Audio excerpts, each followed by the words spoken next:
Roberto Marin non usa giri di parole, critica aspramente Elena Pavan, è l'espressione dell'incoerenza.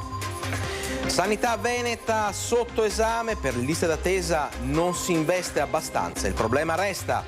Adunata degli alpini, task force sanitaria dalle squadre a piedi ai punti di assistenza sul territorio. Non c'è pace per la Valsugana, una nuova frana è piombata sulla pista ciclopedonale. Chiude la ciclopista nord del Ponte Nuovo, pioggia di critiche sui social. Doppia segnalazione di degrado che arriva dal quartiere San Marco e da Campese. Date alle fiamme le auto del capo ufficio tecnico a Vigonza, il sindaco fa un esposto in procura. In vista della dunata, a Carmignano di Brenta, il sindaco invita i concittadini a esporre il tricolore. Un cordiale buonasera a tutti voi telespettatori, ben ritrovati al nostro consueto appuntamento con l'informazione di Bassano e dintorni. Apriamo anche questa sera con la pagina politica, perché Roberto Marin, candidato sindaco di Impegno per Bassano, non usa giri di parole e critica aspramente Elena Pavan, dice è l'espressione massima dell'incoerenza. Elena Pavan è la massima espressione della incoerenza, della divisività e soprattutto dell'elemento che non esiste più, il centrodestra a Bassano. Roberto Marin non usa giri di parole e colpisce forte e chiaro Elena Pavan, la sindaca uscente che da ex leghista adesso correrà contro il partito che l'ha sostenuta nell'ultima campagna elettorale. E qui Marin, candidato sindaco della lista civica Impegno per Bassano, affonda il colpo estendendolo a tutto il centrodestra e alle contraddizioni della scelta di ricandidare proprio Elena Pavan. Una contraddizione che continua proprio anche in questi giorni e la massima espressione è la candidatura di Elena Pavan, pupilla della Lega fino all'altro giorno, massima espressione del partito, e ora che viene candidata da un altro partito del centrodestra, Fratelli d'Italia, contro lo stesso partito a cui faceva parte. È veramente una situazione imbarazzante. Mi permetto di dire che è la massima espressione, Elena Pavan è la massima espressione della incoerenza, della divisività e soprattutto dell'elemento che non esiste più, il centrodestra a Bassano. E in clima elettorale Marin pone l'accento sull'utilità del voto alla lista civica. È l'unica possibilità di dare un voto utile per gli interessi della città e dei bassanesi.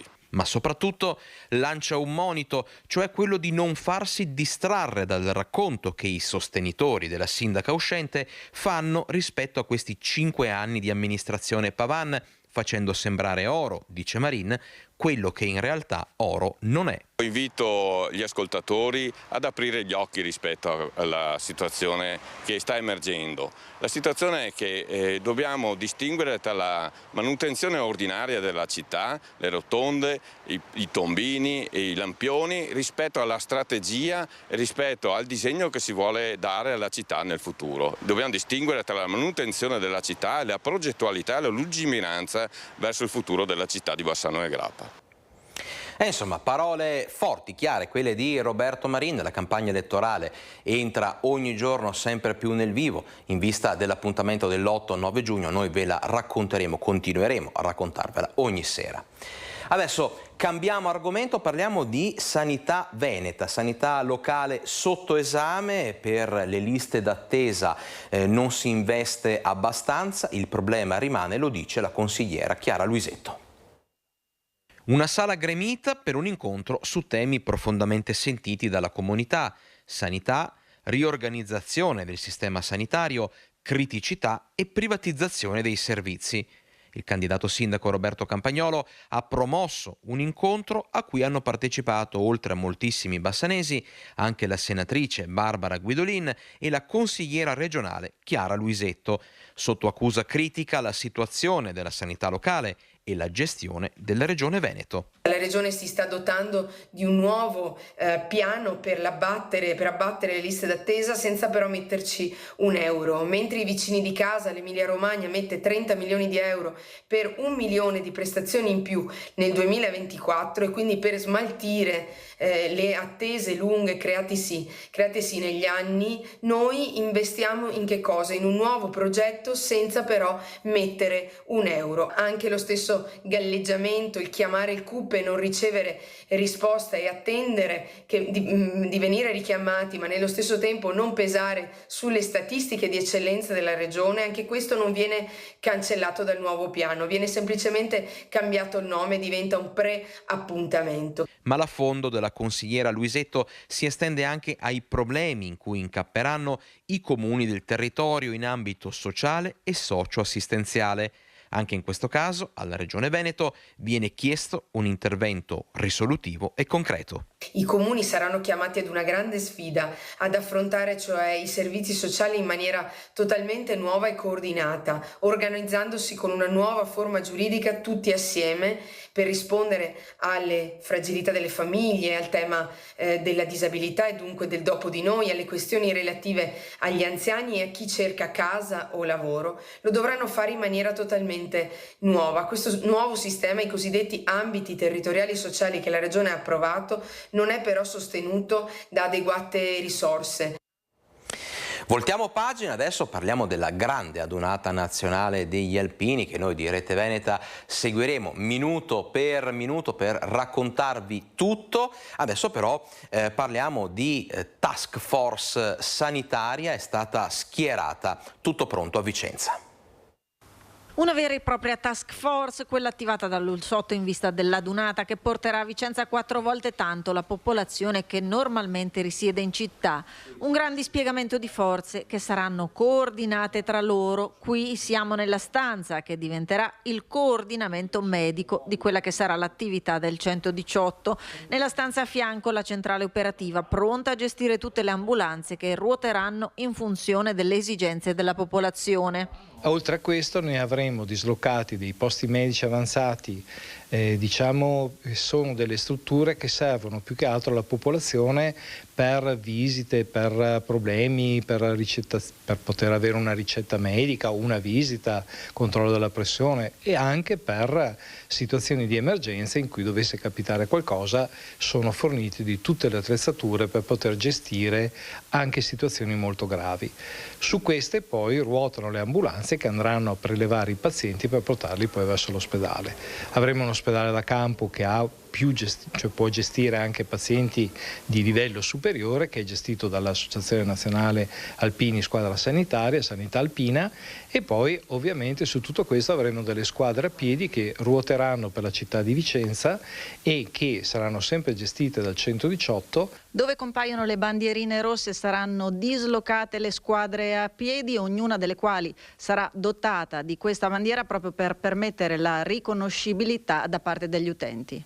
Ma non solo, tutti i posti medici avanzati, ad eccezione di quello di domenica in via Torino, saranno dotati di zone atterraggio per l'elisoccorso, un piano di mobilitazione che individua 2 macro aree, quella appunto territoriale e quella intraospedaliera.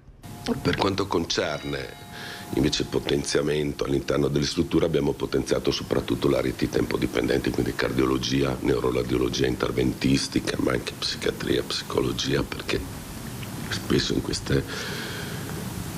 queste situazioni si creano anche degli scompensi, soprattutto in alcuni giovani, o alterazioni che possono richiedere anche il loro supporto, e sono state potenziate logicamente i pronto soccorsi, terapie intensive,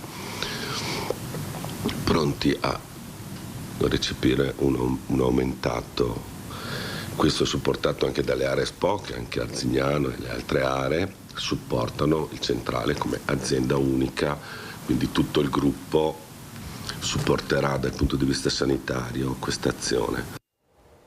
Voltiamo pagina e torniamo a parlare della Valsugana, perché non c'è pace per quella strada. Una nuova frana è piombata sulla pista ciclopedonale. Una nuova frana si è verificata ieri intorno a mezzogiorno lungo la ciclopista del Brenta. Vedete alle mie spalle si sono staccati dalla montagna dei grossi massi che sono precipitati proprio sulla ciclopista. Tragedia sfiorata perché nonostante l'ordinanza del sindaco in vigore già da gennaio erano appena passati dei ciclisti. Mi hanno chiamato che dalla pizzeria poco più avanti del Cornale si è sentito un botto. Ieri mattina sono caduti altri sassi, molti più sassi rispetto alla frana di gennaio. Il problema più grande è che continuano a passare i ciclisti. Anche ieri, pochi secondi prima che venisse giù la frana, erano passati 4 ciclisti.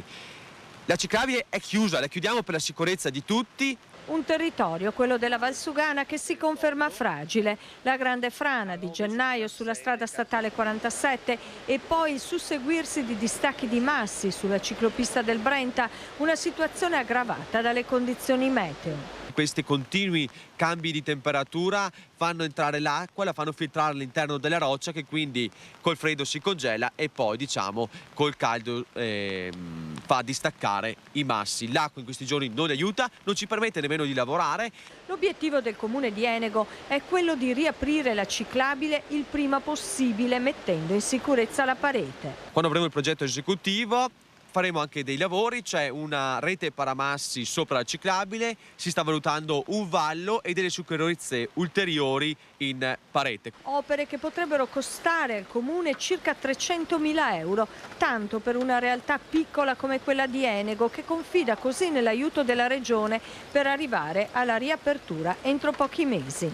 Intanto, nonostante i rischi, i ciclisti continuano a passare, come queste 2 cicloturiste straniere arrivate da nord, nonostante le transenne, gli sbarramenti e i massi sull'asfalto. Vogliamo riaprirla quando avremo fatto i lavori perché crediamo che il prodotto turistico che dobbiamo offrire come Valsugana e come Altopiano sia un prodotto di qualità e in sicurezza. E ancora a proposito di piste ciclopedonali, ci spostiamo adesso a Bassano, precisamente sul Ponte Nuovo, vediamo perché. Sta già scatenando le polemiche sui social la decisione del comune di Bassano di chiudere la pista ciclopedonale lato nord del Ponte Nuovo per circa 30 giorni. A 5 mesi dalla riapertura del Ponte della Vittoria, dopo i lavori di manutenzione straordinaria che hanno messo in ginocchio la viabilità della città, ora si rende necessaria la chiusura del tratto di ciclopista dal 6 maggio al 4 giugno e comunque, si legge nel comunicato del comune, fino all'ultimazione dei lavori di completamento delle opere. Disagi in vista non solo per i ciclisti ma anche per gli automobilisti a causa dell'istituzione del divieto di sosta su alcuni posti auto del parcheggio lungo Viale Diaz, area Bermax. E come sempre Rete Veneta raccoglie la voce dei cittadini. Nel prossimo servizio una doppia segnalazione di degrado. I cittadini chiamano, Rete Veneta risponde. Dopo il nostro servizio che racconta la segnalazione di un telespettatore a aiuole selvagge e indumenti abbandonati nel piazzale parrocchiale del quartiere San Marco, ci sono novità. I sacchi davanti alla chiesa, infatti, scrivono i residenti, sono stati rimossi il giorno dopo, ma oggi sono stati depositati ulteriori sacchi di immondizie varie. Una campana di raccolta, quindi, ancora una volta invasa da sacchi abbandonati, alcuni trasparenti, contenenti indumenti, altri neri e colmi di rifiuti. Segnalazioni di degrado che arrivano anche da Campese. Questa è la situazione nel parco giochi e parcheggio del monastero, scrive la nostra redazione un telespettatore. Area verde incolta, ma soprattutto 2 bidoni stracolmi di immondizia, bottiglie, lattine, bicchieri di plastica e sacchi di rifiuti abbandonati anche per terra, proprio lì accanto al campo da calcetto e alle porte del monastero. E come sempre, noi di Rete Veneta porteremo la voce dei cittadini a chi di dovere. Vi ricordiamo i nostri recapiti per mandarci le vostre segnalazioni. Questo è il nostro numero WhatsApp oppure via mail a redazione@reteveneta.it. Spazio alla cronaca, paura a Cusinati di Rosà per un incendio divampato in un deposito di Cippato. Fumo e fiamme a Cusinati di Rosà. Divampato un incendio in un'azienda di produzione e commercio di legnami in via Pigna. Fortunatamente nessun ferito. L'allarme è scattato dal deposito di Cippato attorno alle 23, immediato all'arrivo dei vigili del fuoco di Bassano del Grappa. 10 gli operatori intervenuti con un'autopompa, 2 autobotti, l'autoscala e un carro aria. Operazione durata tutta la notte, 100 metri cubi di materiale andati completamente distrutti, Cippato completamente bruciato, portato dai pompieri all'esterno dell'edificio e bonificato per evitare l'alimentazione di altri focolai. Le cause dell'incendio sono al vaglio dei tecnici dei vigili del fuoco, sul posto anche i carabinieri di Rosà. Restiamo a Rosà, ma cambiamo decisamente argomento, parliamo della festa dell'asparago prevista questo weekend. Dalla terra e dalle mani, come a voler dire dalla natura e dal lavoro, dal territorio e dall'impegno. Tutti i binomi che raccontano la stessa storia, quella dell'asparago bianco di Bassano, DOP, quella delle eccellenze venete, quella della comunità rosatese che coinvolge e che cresce. La 38esima edizione della mostra mercato dedicata agli asparagi e ai prodotti locali prenderà il via sabato 4 maggio a Rosà con il Nordic Walking e la marcia alla Rosada, per poi proseguire con lo stand della Proloco. Domenica, per tutto il giorno e nel Parco delle Rose, mostra ed esposizione di artigiani e commercianti del territorio, il concorso dedicato all'asparago bianco, tante degustazioni e moltissime attrazioni, fra cui Irigem con il truccabimbi. Dalla terra abbiamo il prodotto dell'asparago, un prodotto identitario per il nostro territorio e per Rosà fondamentalmente, dalle mani direttamente dei produttori locali. Ringraziamo il consorzio, ringraziamo le associazioni di categoria che sono presenti con tante realtà commerciali e artigianali piccole e medie del territorio e tante associazioni. Le associazioni che fanno parte di Rosà e le scuole materne, quindi un punto di incontro per le famiglie, per promuovere il territorio rosatese e i suoi prodotti. 1 o 2 giorni di festa che vedrà ancora una volta l'impegno della Proloco e dei suoi volontari, una risorsa sempre in prima linea capace di abbinare passione e disponibilità. L'impegno è sempre massimo comunque, perché quando porti sinergia nel territorio devi essere comunque sempre in prima linea. È un ulteriore film dove gli attori saranno molteplici e dove comunque il biglietto da visita, come dico sempre, sorriso, voglia di stare assieme e entusiasmo. A livello qualitativo è veramente, con questo clima è veramente eccelsa. Erano anni, a detta di molti, che non si aveva proprio questo gusto così sapido in bocca che ti lascia proprio un ottimo ricordo. E insomma abbiamo visto tante associazioni coinvolte a Rosà, tra parentesi alpini, in prima linea anche in questa occasione. Adesso ci spostiamo a Rossano Veneto per un altro appuntamento importante, scopriamo di cosa si tratta. Quando la fragilità diventa forza, torna a Rossano Veneto con la sua seconda edizione dal 7 al 18 maggio il Fragile Festival, un'idea che nasce dalla curiosità di esplorare l'arte e la cultura, partendo da un punto di vista non sempre al centro dell'attenzione, la fragilità. Le nostre fragilità sono i nostri punti di forza. È un cambiamento soprattutto e quasi esclusivamente culturale e questo festival è il contributo che il Comune di Rossano Veneto vuole dare in tal senso. Tornano gli spettacoli teatrali e letture all'interno delle scuole, ma quest'anno anche una grande novità. Quest'anno la novità è la mostra itinerante a cura dell'associazione Abracadabra di Asiago, dove ci sono delle persone con abilità artistiche che hanno dipinto, hanno fatto dei quadri e noi li abbiamo esposti in 16 esercizi commerciali qui di Rossano. Spazio anche a 3 mostre. Nell'istituto comprensivo e nell'atrio della scuola secondaria ci sarà una mostra del nostro consultorio fatto da ragazzi e adolescenti. All'interno invece della biblioteca ci sarà una mostra di un progetto chiamato Legami tra la scuola secondaria e la Villa Eldina e la Casa di Riposo, dove vengono messi in risalto le fragilità dell'età anziana. E per la terza mostra in programma 12 opere saranno esposte nell'atrio del municipio di Rossano, un festival che mette a calendario grandi eventi ma anche grandi nomi del panorama artistico. Avremo la fortuna di avere con noi come ospite del festival Antonio Viganò, che con la sua Accademia delle Diversità di Bolzano è uno dei primi in Italia che ha cominciato a progettare rispetto ad ambiti di disagio. Con la sua Accademia della Diversità sarà con noi presentando un libro importantissimo e poi presentando lo spettacolo della compagnia La Ribalta, Otello Circus, sabato prossimo.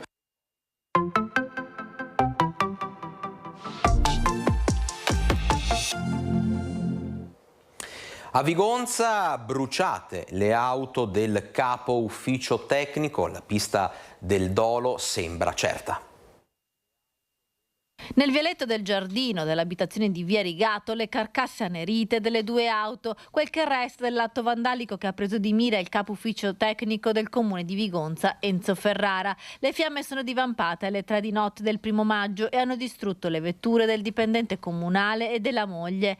I carabinieri e i vigili del fuoco hanno delimitato l'area dell'incendio. Quasi sicuramente un atto doloso, sembra sia stato utilizzato del liquido infiammabile per bruciare le auto. Il sindaco di Vigonza, Gianmaria Boscaro, questa mattina ha presentato un esposto in procura. È un atto gravissimo e ho depositato un esposto proprio a tutela dell'ufficio e della struttura comunale e in particolar modo del capo ufficio tecnico per portare a conoscenza della procura appunto gli ultimi eventi, dopo che avevamo già fatto un esposto a febbraio perché il capo ufficio tecnico era stato oggetto di minacce e di atti persecutori e quindi la situazione ora però è precipitata e non possiamo accettare assolutamente una situazione del genere sul nostro territorio. Non è la prima volta che il capotecnico viene preso di mira. Nelle scorse settimane aveva ricevuto anche esplicite minacce da parte di alcune persone. Ora le indagini dei carabinieri dovranno accertare se ci sia un collegamento tra i 2 fatti. Su questo ci sono le indagini in corso e mi permettete anche di ringraziare l'Arma dei Carabinieri con cui siamo a stretto contatto e che fin da subito si sono mossi per individuare i responsabili e stanno vagliando delle piste investigative con anche degli elementi probatori forniti anche dal comune ma anche da altri residenti per cercare di individuare i colpevoli in maniera certa. Le fiamme hanno provocato anche danni all'abitazione. È scosso anche se ha un carattere molto forte e quindi ha deciso anche oggi di essere in servizio proprio per non piegarsi davanti a queste minacce. Torniamo adesso a parlare di alpini perché in vista della dunata il sindaco di Carmignano di Brenta lancia un appello ai suoi concittadini. Il 10, 11 e 12 maggio la città di Vicenza ospiterà la 95esima dunata degli alpini e per celebrare le penne nere e il senso di appartenenza che rappresentano per tutto il popolo italiano, l'amministrazione comunale di Carmignano di Brenta, nell'Alta Padovana, ha rivolto un appello a tutti i cittadini di appendere fuori dalle case un tricolore. Il gruppo alpini del comune di Carmignano di Brenta fa parte della sezione Vicenza Montepasubio, ente organizzatore ed ospitante della prossima dunata. Il sindaco Eric Pasqualon invita chi non ha una bandiera italiana in casa a ritirarla gratuitamente all'ufficio protocollo del comune di Carmignano di Brenta. In prima serata il focus del nostro direttore Luigi Bacialli con ospiti Corrado Cortese, Mario Fabris, Roberto Marcato, Francesco Pontelli, Antonella Tocchetto, Marco Travaglio, Amerigo Vianello e Marco Zabai. Alle 23:15 puntata di Periscopio che ci porterà a Trebaselghe in occasione della festa di primavera. È tutto per questa edizione di TG Bassano. Io come d'abitudine vi ringrazio per aver scelto la nostra informazione, vi auguro un buon proseguimento su Rete Veneta e vi lascio al meteo.